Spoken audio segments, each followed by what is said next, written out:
explicar un poco algunas ideas, algunos conceptos que nos parecen a nosotros de interés, de importancia para dialogar. Primero quiero hacer un recuento de qué es este proyecto, de qué es Quilas, así como una escuela de las artes liberales, pero qué es una escuela de artes liberales o una universidad de artes liberales. Yo empecé con el nombre porque me parece que Esquito no es un instituto, así ya se dan cuenta que está el D y es una cosa diferente, no es una universidad académica. Sí se hace la parte académica, pero la idea es ir mucho más allá. Entonces es de poder conectar con la parte humana también, esa parte de la académica, y con la parte, digamos, holística del ser humano, porque es la formación que creo que nos va a servir mucho más allá en las futuras generaciones que solo tener algo específico, porque te permite conectar con muchas más redes, con muchas más personas a nivel del mundo. Entonces, lo que pensamos es que Quito va a ser la institución, va a instituir esta tradición de las artes liberales y ciencias. Y bueno, podemos pensar en que las artes me han criticado mucho y me gusta muchísimo. Me dicen, las artes liberales es occidental, es griego, etc. ¿Por qué estás haciendo esto? Y de alguna manera es una tradición educativa que tiene 2500 años. Me parece que eso ya le da un valor, o sea, que ha perdurado en el tiempo. Pero más allá es una educación que te equipa de ciertas herramientas que son muy útiles en el mundo. O sea, y artes y ciencias yo lo veo como la parte o artes liberales. Las artes, pensado griegamente, es los principios que vas a practicar, ¿no es cierto? La libertad para mí no es algo que te pertenece a ti y que no, es más o menos es justo lo opuesto. La libertad es algo que tienes que ejercer constantemente en el acto de encontrarte con otros seres humanos. Y la parte liberalis es la parte que, digamos, de alguna manera te da esa opción de elegir. La libertad también es esa opción de que puedas elegir entre varios temas. Y eso es más o menos la idea del instituto, es que puedas instruirte en una diversidad de temas. Entonces tenemos desde filosofía del mestizaje hasta inteligencia artificial desde el MIT. Vamos a tener un encuentro de pedagogía el próximo fin de semana, así. Entonces, de alguna manera todo esto te ayuda a modular tu mente para poder tener estas categorías y poder, de alguna manera, interrelacionarte con muchos aspectos del mundo de la vida. Y bueno, la idea es que pueda ser lo más abierto posible a la gente. Entonces, uno de mis sueños, los sueños de la institución, es que, si no es de este año, ojalá el próximo, es que la educación debería ser gratuita. Y eso es algo que en verdad creo que estamos trabajando, porque no debería ser exclusiva y muy cara. Hay cosas que sí están bien, que tengan un costo. Yo pienso el agua, la luz, la renta, la subsistencia de maestros, digamos, que entregan su tiempo. Pero hasta ahí, y ahí compartir, o sea, igual, el internet es gratis, o sea, si tienes acceso, toda la información está ahí. Entonces estoy seguro de que la educación del futuro tiene que ser interrelacionada con las emociones, con naturaleza, creo que ya se volvió evidente, y bueno, obviamente con otros seres humanos. Entonces, este es, digamos, el proyecto de Quilas. Es un año de estudio en 2 áreas temáticas, en donde puedes hacer bajo el paraguas de las artes liberales, que sería como las ciencias de las artes, ya cursos específicos, o el curso general, en donde ya te metes un año entero a investigar profundamente como cuál es tu relación con todas estas categorías, porque eso es lo que te lees, no sé, algún escritor francés y dices, wow, mi abuelito era marxista y mi papá ya es más neoliberal, y entonces ¿dónde estoy yo? Y ese es como que el ejercicio de crear tu propia identidad, es de ver hacia adentro para después poder actuar hacia afuera. Entonces este es como el propósito de la institución, y hoy estamos en un conversatorio que se llama Posibilidades Urbanas, que ya ahorita Stefano va a compartir más a profundidad. Y yo solo quiero decir dos cosas sobre las palabras. La posibilidad es la potencia de que algo suceda, y lo urbano ya tiene que ver con la ciudad. Entonces veo que aquí es algo potencialmente que tiene que ver con la ciudad, con la floresta. Aquí hay alguien del directorio de la floresta. No digo. Me gustó que podamos compartir esto con la comunidad.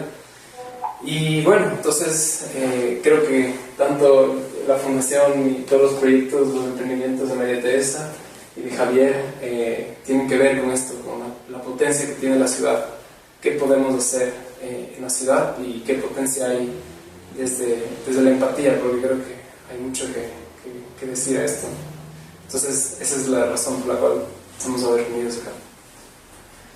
Ahora, el proyecto vinculado y enmarcado por el Instituto Quilas tiene la intención, el objetivo es brindar varias perspectivas desde distintas áreas del conocimiento que sirvan para realizar un análisis del impacto de situaciones pasadas, del momento actual y una visión hacia el futuro de temas de relevancia que son importantes dentro de la coyuntura de la ciudad. Ahora, para el debut de estas charlas tenemos a dos invitados realmente especiales que comparten una base formativa en ingeniería comercial y han tomado caminos distintos en cuanto a su dirección, a su especialidad y a su aplicación práctica. Por un lado tenemos a la ingeniera María Teresa Donoso, que se ha dedicado estos últimos años a la accesibilidad y a proyectos de inclusividad social. Y tenemos al ingeniero Javier Meléndez, que se ha especializado en el desarrollo de proyectos de optimización, mejora de procesos organizacionales, bajo metodologías certificadas de innovación. Y les agradezco a todos por estar aquí. Y qué chévere que podamos compartir esto y damos inicio a estas charlas que ojalá sirvan para todos, para mí, para Francisco y para todos los que estamos aquí, para retroalimentar nuestro conocimiento.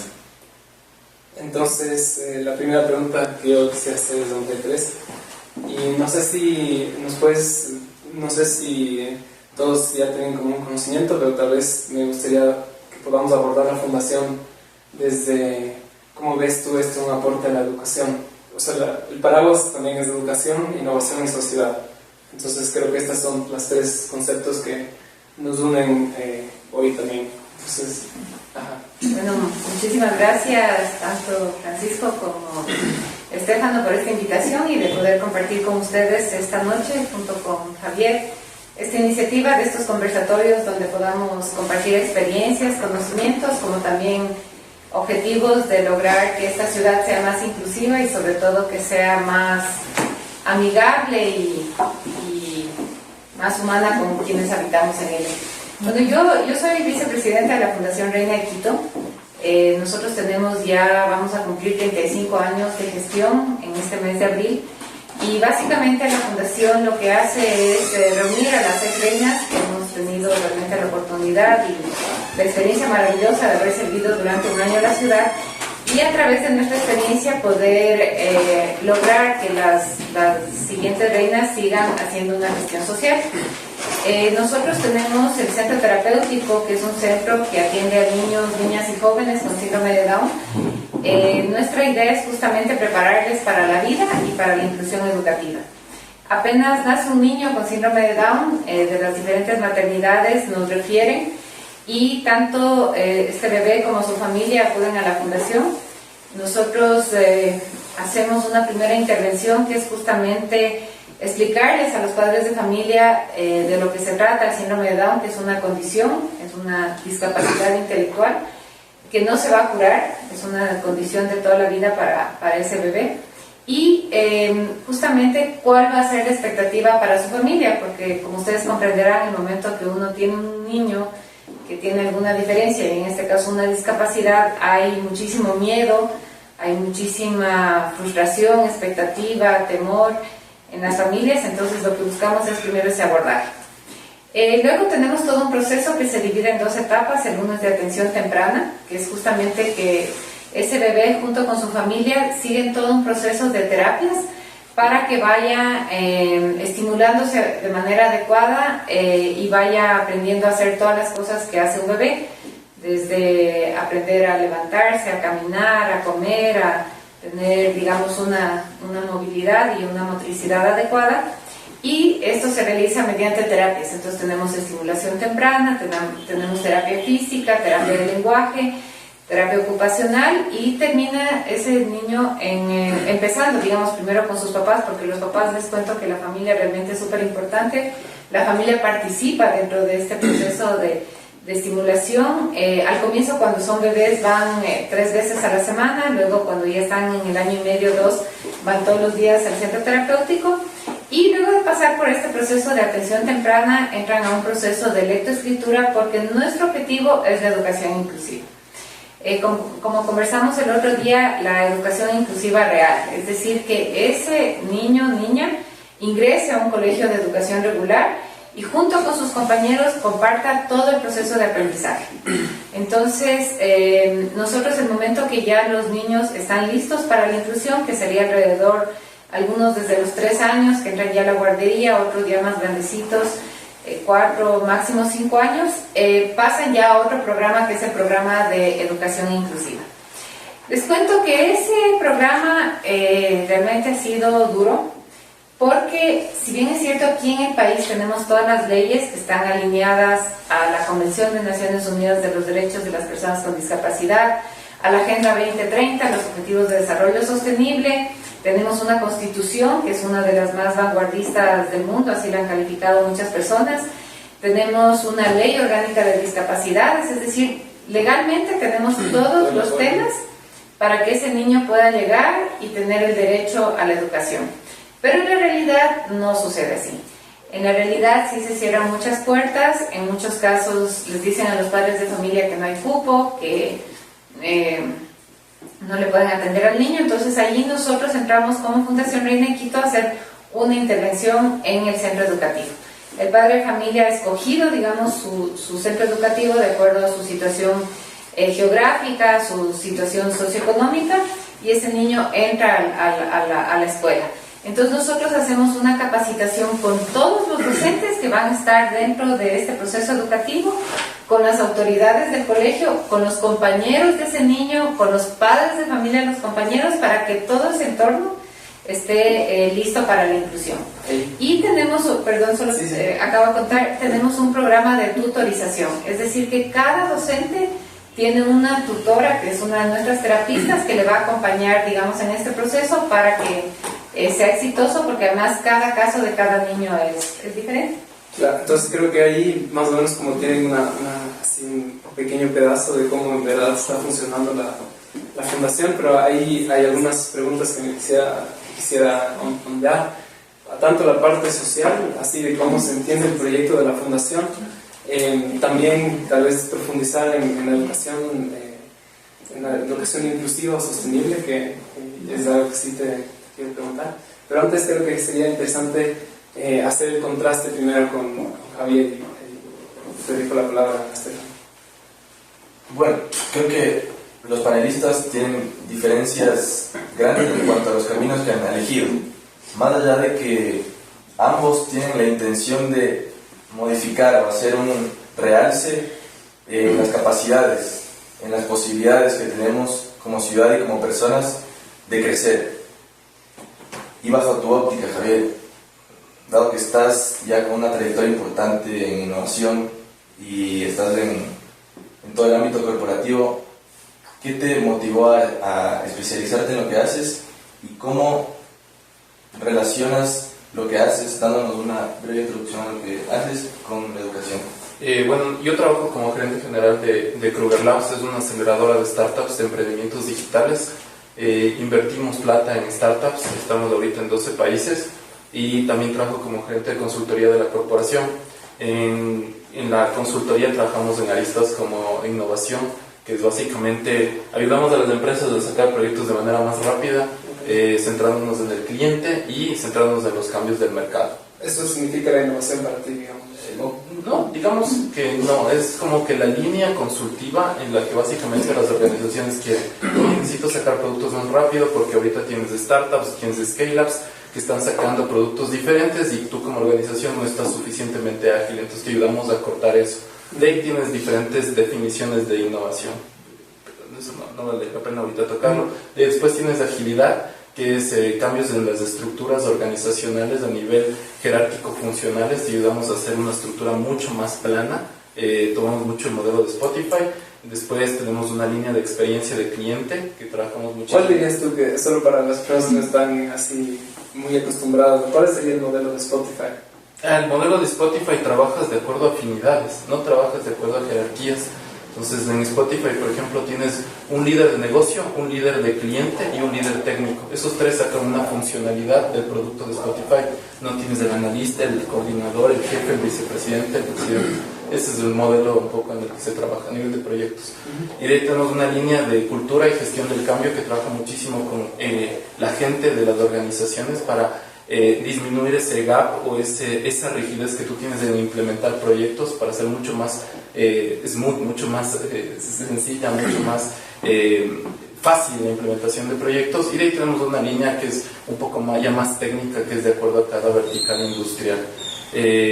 La pregunta que esa es la breve introducción, y la pregunta que me hacías es Más o menos a estas aristas con las que manejas actualmente, ¿cómo podrías relacionar tu decisión por...? la decisión. Yo creo que en realidad no hubo decisión, básicamente no sabía qué estudiar y vi que la ingeniería comercial era como que un campo que te abría muchos parámetros. Después me especialicé en proyectos, o sea, es como que estás en un punto en el que no sabes qué estudiar y tomaste, o sea, no es que me llamó mucho la atención. Ahora lo que sí vi es que el futuro es la tecnología, entonces tienes que estar alineado a eso, y si te apartas de eso es como que te quedas sin competitividad indiferentemente en el campo en el que estés. Claro, es interesante como las dos temáticas fueron suficientemente generales para poder hablar de tecnología y digamos como la parte de ingeniería, ¿no? De ingeniería comercial que te permite tener management un poquito. Claro. Creo que eso. Ahora tomando un concepto que me parece importante, que es lo que manejas, que es esa horizontalidad que tú pretendes implementar o que tú quieres manejar. ¿Qué importancia tiene esta horizontalidad en el manejo corporativo? Es bastante fuerte porque les pongo muchos ejemplos. Nosotros estamos desde Estados Unidos hasta ahorita, hasta Bolivia, ¿ya? Y muchas de las organizaciones, me imagino que todas han estado en un proceso de un banco, sacar una tarjeta de crédito o solicitar una chequera o hacer un reclamo. Esa vaina generalmente tienes que derivar a muchos procesos de negocio. Entonces, cuando tienes organizaciones que son tan jerárquicas y tienes procesos tan poco flexibles, entonces tú tienes que ver cómo agilizar esos procesos. Entonces, nosotros trabajamos muchísimo en el entendimiento de esas necesidades del cliente, optimización del proceso operativo y mucho desacoplamiento tecnológico, porque ahorita las organizaciones que no tienen tecnología soportando su proceso, su modelo de negocio, no van hacia ningún lado. Y te pongo un ejemplo súper claro. ¿Por qué tú pagas el mismo seguro de tu auto si manejas 2 o 3 horas al día que una persona que maneja Cabify y maneja 8 horas al día? El mismo valor. Es simplemente porque no existe flexibilización en los procesos de negocio. En otros países tienes aseguradoras, en Australia, que hemos un poco visto que ellos tienen, por ejemplo, cuando tu carro se detecta que está en su garaje, el GPS no te comienza a cobrar el seguro. Se maneja a través de una tecnología que se llama blockchain, y cuando tú sales del país tampoco te cobra el seguro. Entonces tienes una tasa de diferenciación de tu precio de acuerdo a tu necesidad. Entonces, hacer planes a las organizaciones significa flexibilizar muchísimo los procesos. ¿Tú crees que esos procesos de flexibilización tienen alguna relación con el tipo de educación que deberíamos ver en el futuro? Totalmente. Yo justo ayer le decía a Estefano, las organizaciones ahorita y el tema de educación cambia muchísimo. Nuestro país está totalmente relegado.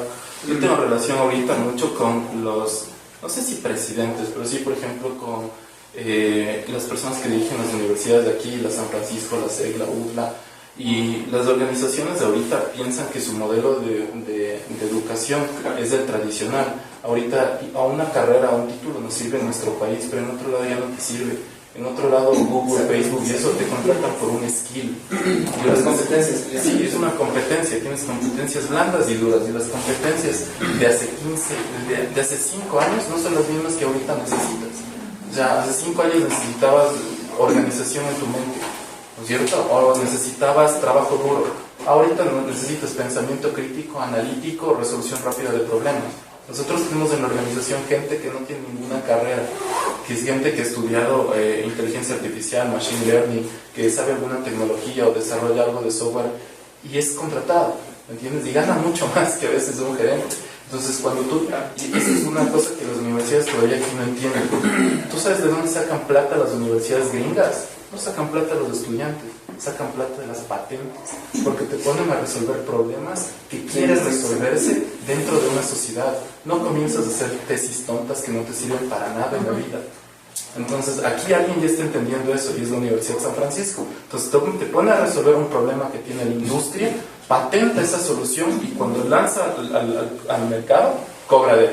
Y de ahí sale la plata de las universidades. ¿Tú crees que tal vez solo porque dijiste, digamos, tienes personas que estudian machine learning, inteligencia artificial, son contratadas y ganan más que gerentes, te daría como, pudieras decir algo que tal vez, porque yo también tengo amigos que trabajan en Google y tal, y a veces les da crisis existenciales porque empiezan a ganar muchísimo dinero y a veces dicen, en serio, no estaba listo a los 20 años porque es un poco como pierdes del lado humano por solo ir al lado científico. Entonces no sé si también tienes una visión de que no es solo lo uno o lo otro, sino tal vez un poco más holístico. Es integral, por eso es que dentro de una de las aristas que nosotros trabajamos está la cultura y la gestión del cambio. Cuando las organizaciones comienzan, la cultura básicamente es congruencia entre lo que dices versus lo que haces.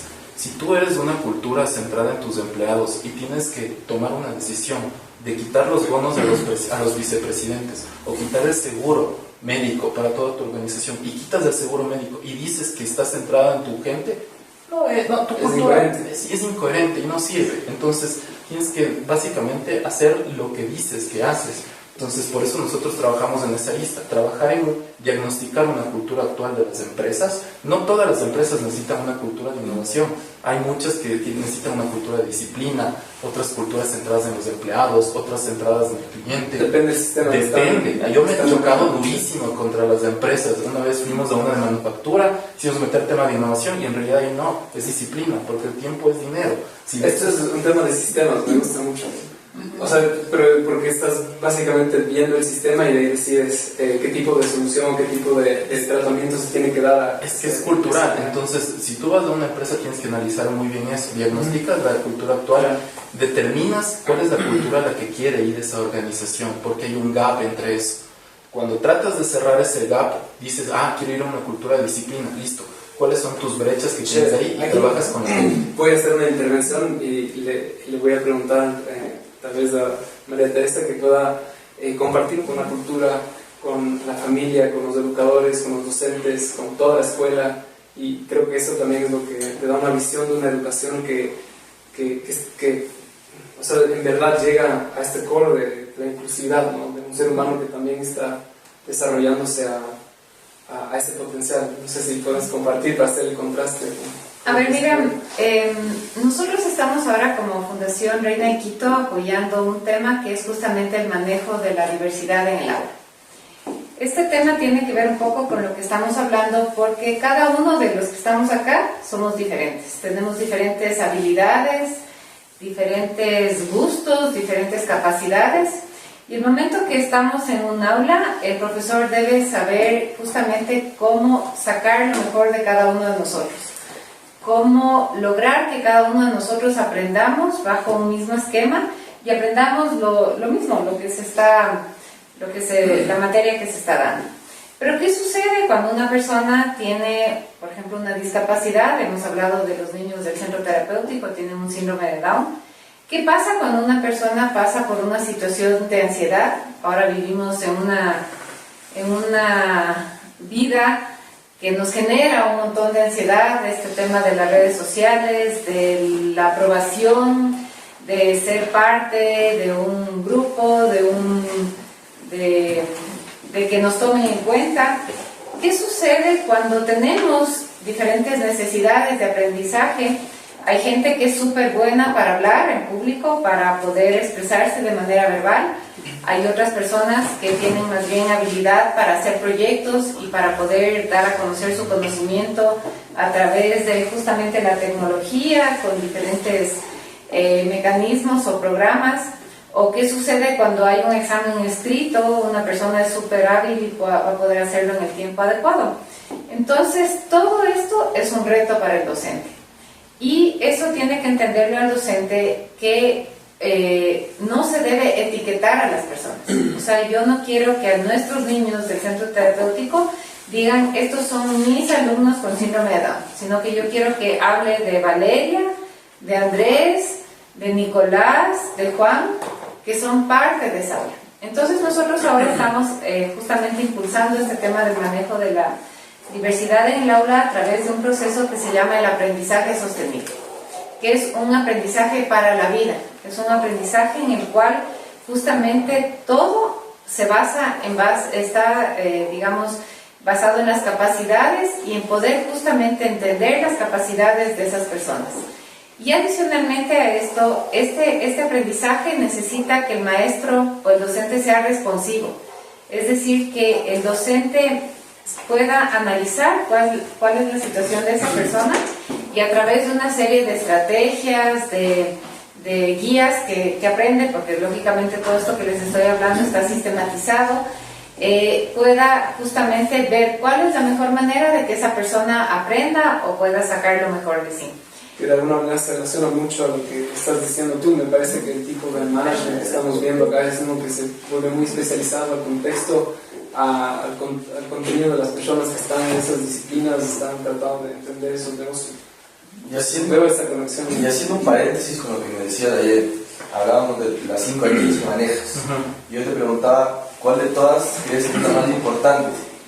Pensaste, lo dudaste, pero decidiste que la cultura empresarial es la más importante, es decir, las personas. Ahora, tomando tu idea y tu elección, mi pregunta iría más dirigida a María Teresa. Y tomando este concepto que inició más o menos a mediados del siglo pasado, que se utiliza ahora mucho en un ámbito que no es mucho mi agrado, pero el concepto me parece muy válido para dilucidar esto, que es el diseño ontológico, es decir, que lo que nosotros vamos creando en la sociedad, es decir, hasta lo material, nos retroalimenta de alguna manera y va creando nuevos significados en lo que nosotros nos vamos a convertir. Entonces, en ese sentido, y tomando en cuenta al ser humano como la cúspide de esta idea, ¿qué crees que estaría haciendo lo que tú haces en retroalimentación a quienes somos, al significado que somos como seres humanos? A ver, bueno, yo creo que la vida te va llevando a las cosas. A ver, yo estudié ingeniería comercial en la Universidad Católica. Bueno, les cuento que cuando yo estudié no es que había muchas opciones, como ahora tienen realmente una maravilla de carreras y de opciones para estudiar. Me gustaba mucho a mí mercadeo, podía estudiar administración de empresas en la central, pero siempre se pasaban en bullas, en huelgas, no había cómo estudiar. Entonces opté por la Universidad Católica. Y a lo largo de la vida, realmente yo sí considero una bendición de haber sido reina de Quito, me vinculé al sector de la discapacidad y ahí me fui vinculando a un tema que tal vez debía haberlo estudiado desde el comienzo, que era la arquitectura. Realmente ahora estoy muy metida en este tema de la accesibilidad, que es buscar cómo los entornos, los servicios, los productos sirven para todas las personas. Y es algo que me apasiona. O sea, mi marido es ingeniero civil, él sí ha estado muy metido en todo este tema de las construcciones, pero a través de lo que mi papá, que es ingeniero civil y también arquitecto, yo me fui metiendo en este tema. Entonces, yo creo que a lo largo de la vida uno va encontrando caminos y no debe tampoco limitarse. Les cuento que yo a los 50 años me volví a las aulas y estudié lo que me gusta, que es justamente este tema de accesibilidad y diseño para todos. Me metí a estudiar 2 posgrados online, porque además en eso la tecnología es maravillosa. tuve la opción de tener un posgrado que era virtual, que nos conectábamos todos los días jueves y tenía maestros estaban en España, estaban en México, estaban en diferentes países y teníamos la clase de personas de varias partes del mundo. Y por otro lado también hice otro posgrado que en cambio ahí ya eran las clases pregrabadas y teníamos que ir siguiendo y aprendiendo todo este tema. Lo que tú decías hace un momento es súper importante, este tema de la tecnología. O sea, antes teníamos que aprender a leer y escribir. Ahora, si no somos realmente, ¿cómo se dice? Multifacéticos y tenemos el uso de la tecnología, realmente no estamos en nada. Aprendí a usar el AutoCAD porque necesito para mis proyectos, entonces... Pero aparte de todo eso, yo sí quisiera transmitirles una cosa que tal vez es importante y que me ha servido a mí en mi vida, y que es que aparte de toda la parte profesional que uno pueda tener, esta parte holística humana es sumamente importante. O sea, yo sí considero que a través de la Fundación Reina de Quito y todo el trabajo de voluntariado que he hecho durante todos estos años, sí me ha convertido en una mejor persona. Creo que eso me ha convertido en una persona mucho más tolerante, más comprensiva, más paciente, más abierta a muchos temas, y también eso hace que uno también se esté actualizando y se esté renovando e innovando todo el tiempo. Entonces creo que la parte humana es súper importante en la vida de una persona. A mí me gustó muchísimo cuando nos contaste, a Estefano y a mí, que el año del reinado no es, o sea, el año de la Reina de Quito es un año de servicio a la comunidad. O sea, es un año no de gloria, sino de entregar, de devolver. Entonces ahí veo como dos cosas puntuales en lo que dices, como tus intereses se fueron desarrollando por la sociedad, por la inclusión, por esta accesibilidad, que tiene un impacto en la humanidad, porque estamos cambiando efectivamente los edificios, estamos alterando la relación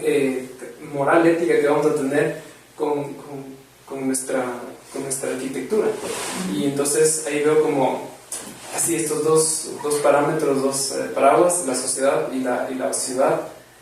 No sé si podríamos escuchar también, o sea, porque lo que estás haciendo de alguna manera es interesante, como de alguna manera alentas, o sea, estás alentando, anhelando que haya una sociedad que sea más flexible, que sea más dinámica, entonces tal vez si puedes hablar sobre la sociedad y cómo lo que haces tiene un impacto en la ciudad. O sea, creo que mucho en los servicios privados que se le ofrece a la ciudad, y obviamente digamos que los temas de innovación, tecnología y todo eso también ofrecen a la ciudad una posibilidad de mejorar los servicios comunitarios. O sea, tienes cámaras de seguridad, tienes ahorita un tema de... El otro día estaba leyendo que Uber ahorita no está sacando tanta plata de los viajes, sino ahorita le vende un API, se llama un Application Program Interface, les vende a las ciudades un API que determina los flujos de movilidad de la gente y también a las empresas para saber dónde poner farmacias, tiendas y ese tipo de cosas. Entonces creo que te ayuda muchísimo a mejorar los servicios urbanos hacia las personas, ¿no? Pero desde el punto de vista también desde la empresa privada y el sector público. Ahora, el reto que tiene ahorita la tecnología es con el sector privado, es el tema de las green companies y también con el tema urbano, con las sociedades también, con los ODS, lo que se llaman los Objetivos de Desarrollo Sostenible. Entonces creo que está alineado mucho a soportar esos objetivos de desarrollo sostenible. Mi foco, para decirte cómo ha ayudado a mejorar directamente la sociedad, te diría que no encuentro mucha relación aún. Te diría que he mejorado un poco los servicios privados hacia la gente, no tanto el tema urbano. Me imagino que si estaría muy enfocado mucho en gobierno, si estaría muy enfocado en el tema que le llaman el RegTech, que es tecnología en la regulación, y Government Tech podría haber ayudado de mejor manera, pero no he estado tan ligado a eso. Ahora, retomando, porque me gustaría hacer un contraste con lo que antes dijo María Teresa, que me pareció muy chévere. O sea, le pregunté ¿en qué te ha convertido más o menos hacer lo que haces? Y ha dicho que se ha vuelto más empática, en pocas palabras, con la gente. Se ha vuelto tal vez acorde a lo que él estaba vivenciando.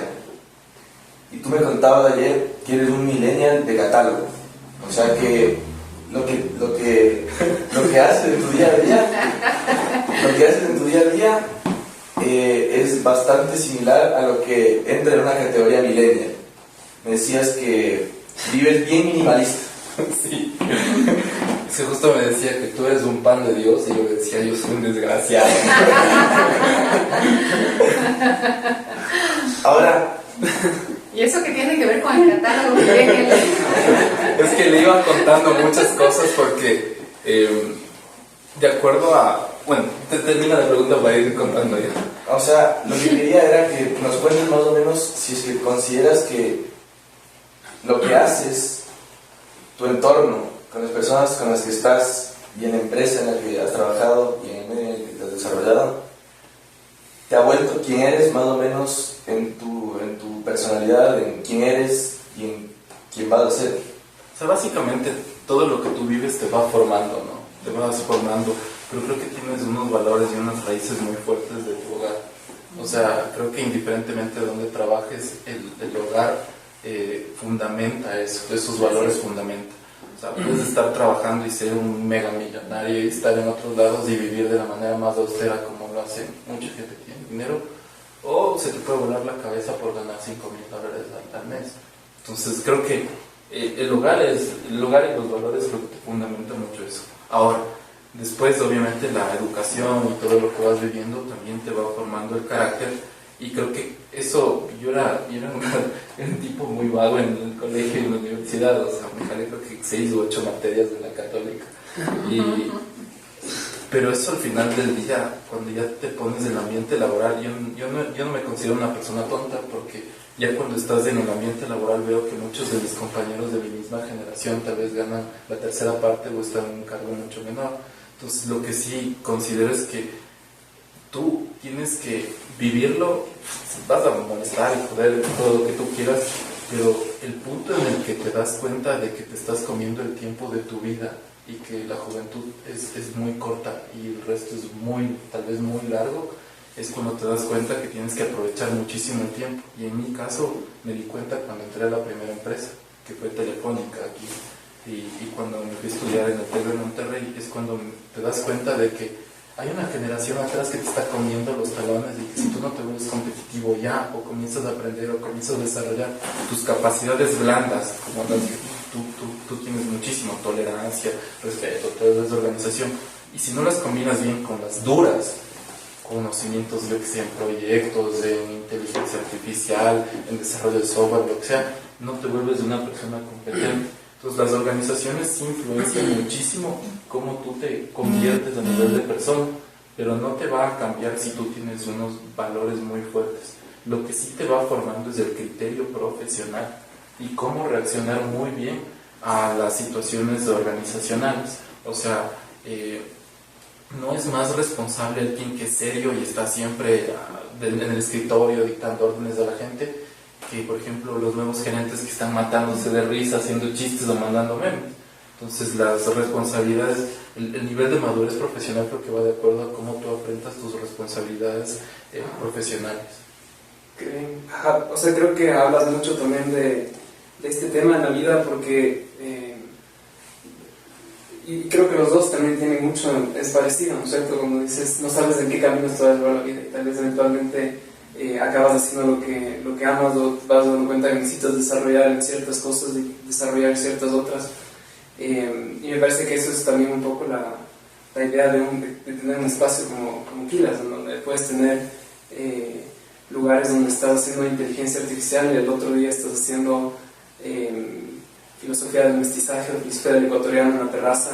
Entonces estamos hablando de un ser humano, yo creo en dos casos, que interviene en su cultura, en la sociedad de una manera mucho más holística, más completa, que es algo que siento que el futuro nos va a encabezar, y la educación cada vez más nos va a pedir. Por eso tus esfuerzos también me parecen súper interesantes también, porque vienen por años, por décadas, ¿no? Imagínate lo que es 35 años en la misma labor, y a mí me parece muy admirable cuando el tiempo, los procesos en los que te embarcas duran mucho tiempo. Hablando del tiempo, quisiera abrir un poco la discusión a todos ustedes que han estado aquí escuchando, a los dos invitados especiales, si es que qué ideas han surgido, han emergido y que les parece interesante ahondar o preguntar más allá. Para cambiar eso. Sí. La buena innovación no pone en riesgo a las naciones en el tema del empleo. Esta pregunta me la hicieron hace unas 3 semanas en Guayaquil y les decía que puede ser que sí, pero si te das cuenta hemos tenido 4 grandes revoluciones. La primera es la industrial con la mecanización, después entraste con la electrificación, después de 1969 vino la informatización oficialmente y en el 2016 nació la 4ª revolución industrial con el tema de los algoritmos. Las necesidades cambian y las necesidades del ser humano van cambiando totalmente. Entonces quiere decir que si bien es cierto te vas a comer un montón de trabajos, seguramente nacerán otros. Sí, estaba leyendo algo de geopolítica, bueno, un curso geopolítico y virtual, y hablaba justamente de China, que de aquí en unos 10, 12 o 15 años, no recuerdo, no soy buena para los datos, pero indicaban que se corría el riesgo de que el 70% de la población se ponga en riesgo por el tema del empleo, por la innovación, que es lo actual, ¿no? Entonces, que es preocupante. Entonces, bueno, digo, todo hay que esperar, todo el mundo está cambiando. Y si no nos actualizamos, como decían, realmente nos quedamos atrás. Y la verdad no sé para dónde vamos a ir, porque todos los días cambia, el conocimiento avanza de forma muy acelerada. ¿Sabes qué? Hay un estudio que del 2016 al 2030 más o menos 200 tipos de empleo se perderán. ¿Ya? Y justo aquí vino, el año anterior vino, no sé si han escuchado de Andrés Oppenheimer, un periodista bastante bueno. Yo le había escrito un libro, no recuerdo el nombre, y él justo hablaba de la evolución de los trabajos, de cómo han ido cambiando todos los trabajos. Por ejemplo, antes tenías a alguien que te despertaba, tenías una profesión que era despertador, y después vino el reloj. Tenías, por ejemplo, tenías, por ejemplo, gente que te interconectaba las llamadas, y ahorita tienes un caller automático. Entonces, si bien es cierto, van a ir reemplazando, seguramente nacerán otras necesidades, como por ejemplo, ahorita una de las empresas que más gente está ocupando es en el desarrollo de viajes a la Luna.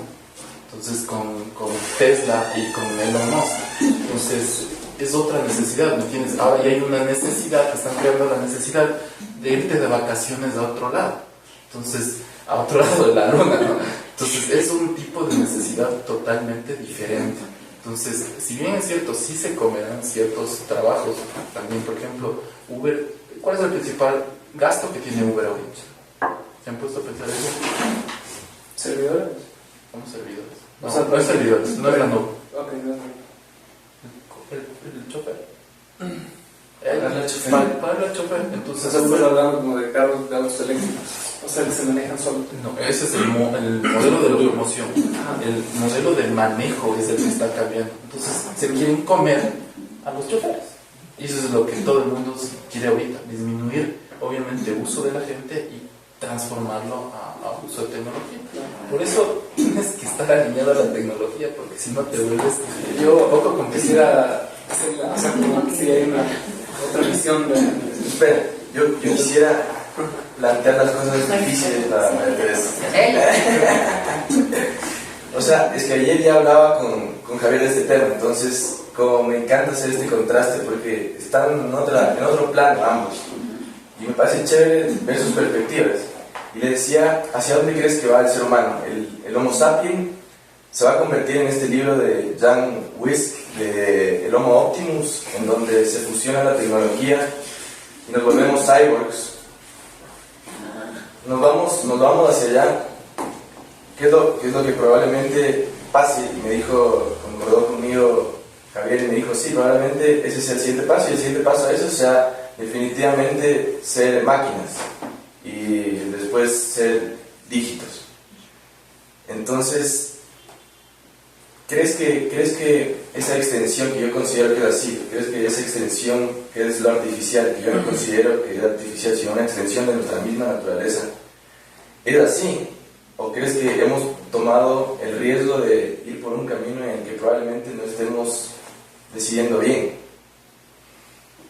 Por suerte tengo 54 años y he vivido la mayor parte de mi tiempo sin la tecnología. A ver, yo, por ejemplo, cuando yo me gradué del colegio, recién empecé a utilizar la computadora, o sea, a los 18 años.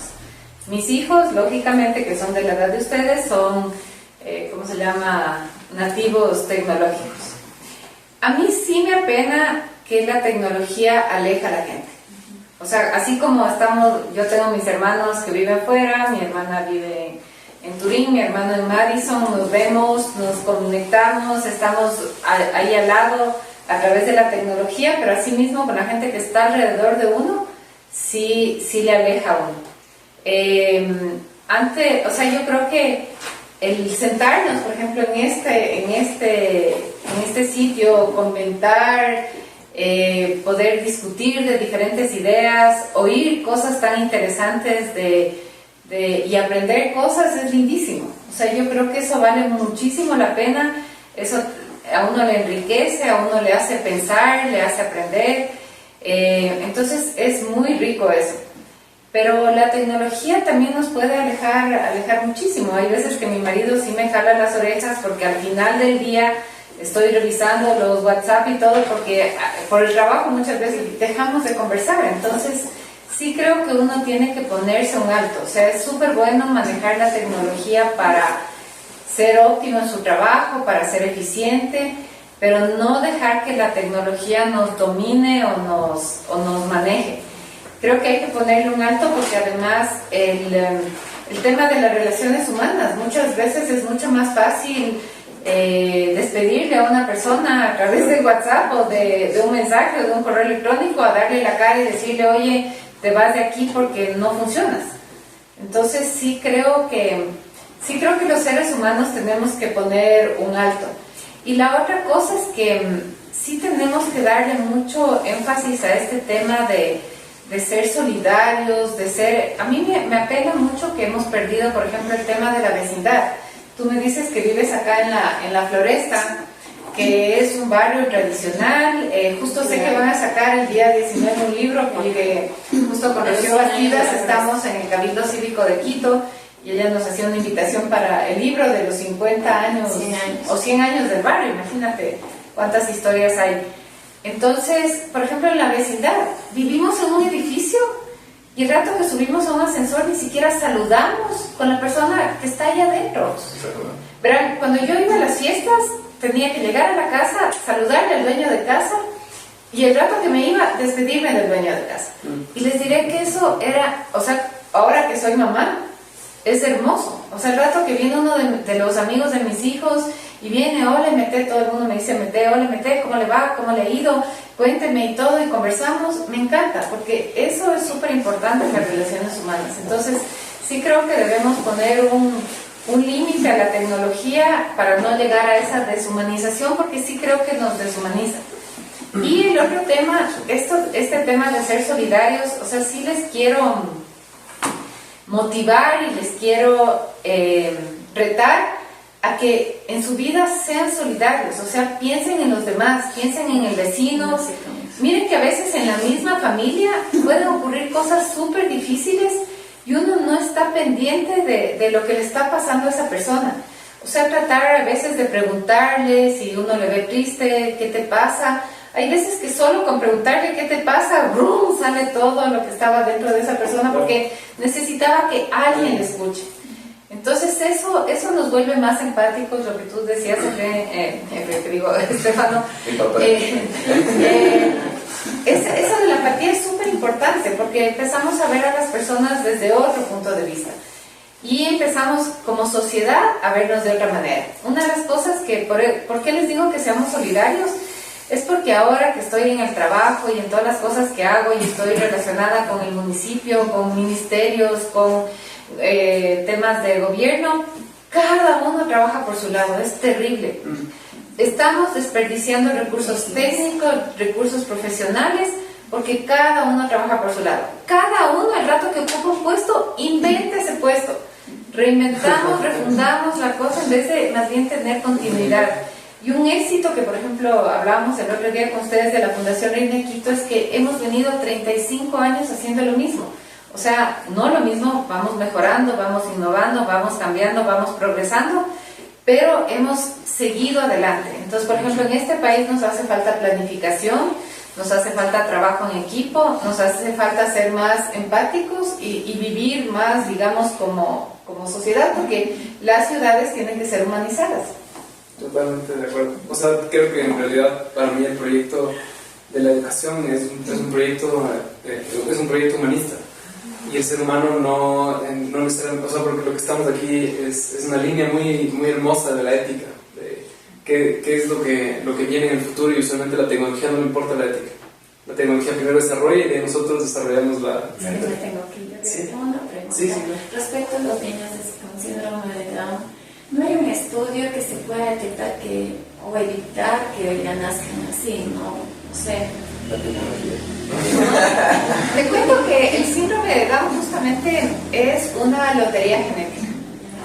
O sea, no, en algún momento, justamente quien estudió esto, por eso se llama Down, buscaba un patrón para saber por qué se da. Entonces, en algún momento se pensó que eran personas mayores de 40 años, mujeres de 40 años que se quedaban embarazadas, un tema de desnutrición o de concepción bajo estado alcohólico, pero nada de eso es un patrón ni define que por eso se da el síndrome de Down. Realmente es una lotería genética.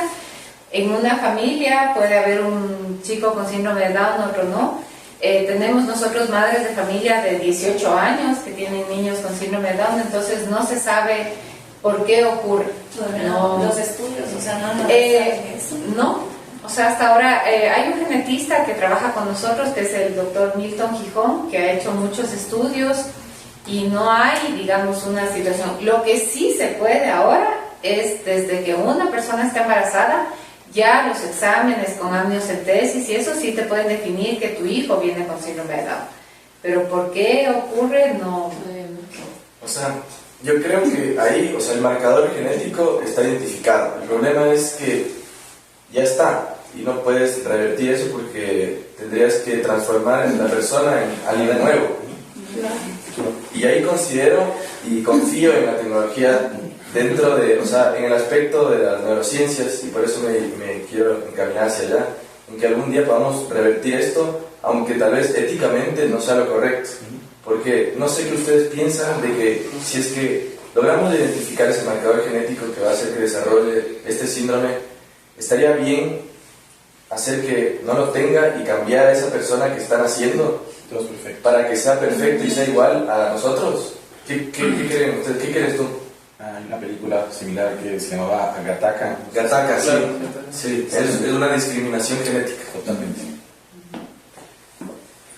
O sea, si vas a meterte a modificar la vida, creo que tienes que estar conscientes de las repercusiones que va a tener después en la sociedad. O sea, si todos somos perfectos y después alargamos la vida, los recursos no van a abastecerse. Y O sea, se da un desarrollo anormal, digamos. si tienes ahorita una generación, mira, de los millennials del 80 al 95. Después tienes una generación de centennials del 95 al 2010. Y la del 2010 se llama los inmortales. Porque en teoría la del 2010 conocerá alguna vaina que te permitirá extender el periodo de vida. Entonces, si vas a meterte a extender eso, entonces creo que también deberías estar consciente que de algún lado tienes que generar recursos. Para todos los que siguen existiendo. Ahorita, en general, O esté consciente en decrementar la calidad de vida del resto. Pero si me preguntas, ¿estoy de acuerdo? No estoy de acuerdo. O sea, si hay vida, debería haber muerte de ley. o sea, hay un libro desarmado, no sé si Ayer le decía Estefano, yo nunca he leído un libro. O sea, dilo bien. No. Que no es así. Has leído, pero nunca te lo has acabado. Recuerdo que digo que iba a terminar mi planta de Naranja Lima como en 5º grado y nunca acabé porque odio leer. O sea, llegas teniendo técnico, conoces y votas. Llego, leo lo que me interesa, resumen. aprendo y de ahí me dejo, no me gusta leer. No tengo algo que decir. Me llama la atención siempre cuando se dice que la tecnología se está llevando a deshumanizarnos, y yo creo que justamente ese es el riesgo, porque no sé si ustedes ven, en la naturaleza hay imperfección. Entonces creo que en nuestro caso, como seres humanos, de que haya gente con síndrome de Down, si bien es algo limitante dentro de la sociedad, en realidad es lo natural, es como que si está en equilibrio igualmente. Entonces, ¿hasta qué punto la tecnología puede deshumanizarnos y desconectarnos totalmente de la naturaleza, que es lo que realmente sí está en equilibrio? Entonces creo que es algo como que esa es la línea tan fina entre hasta qué punto podemos llegar o no. Entonces creo que esa imperfección es lo perfecto de ser seres humanos, y tal vez aceptarlo es como... ¿Y tú, María Teresa, que has estado, o sea, que estás en el medio de las personas con este síndrome, y que me imagino que te genera dolor, porque no es bueno ver el sufrimiento de los padres, porque seguramente no les parece chévere eso. O sea, saber que su hijo va a nacer con esa condición es un poco doloroso. Aún así, viendo ese dolor, ¿tú consideras que estaría bien que se mantenga eso, que no se modifique esa persona que está, digamos, destinada a nacer? A ver, yo pienso que no podemos jugar a ser dioses. O sea, no podemos jugar a ser Dios, más bien. Creo que cada persona viene con sus condiciones y tenemos que aprender a vivir con ellas. Y el entorno familiar justamente tiene que acoplarse para buscar la mejor manera de sacar a esa persona adelante. Es doloroso, sí, tener un niño con síndrome de Down. Muchas veces hemos oído que se dice que son angelitos. En realidad lo son desde el punto de vista que son muy cariñosos. Inclusive hay una descripción que son ángeles de luz, porque las personas con síndrome de Down tienen como un amor puro. Inclusive en España ahorita están trabajando mucho gente que hace Reiki, que hace todos estos temas de sanación. Sus asistentes son personas con síndrome de Down, porque un abrazo de una persona con síndrome de Down es realmente un abrazo de amor puro. Te revitaliza, te pasa todas las mejores energías.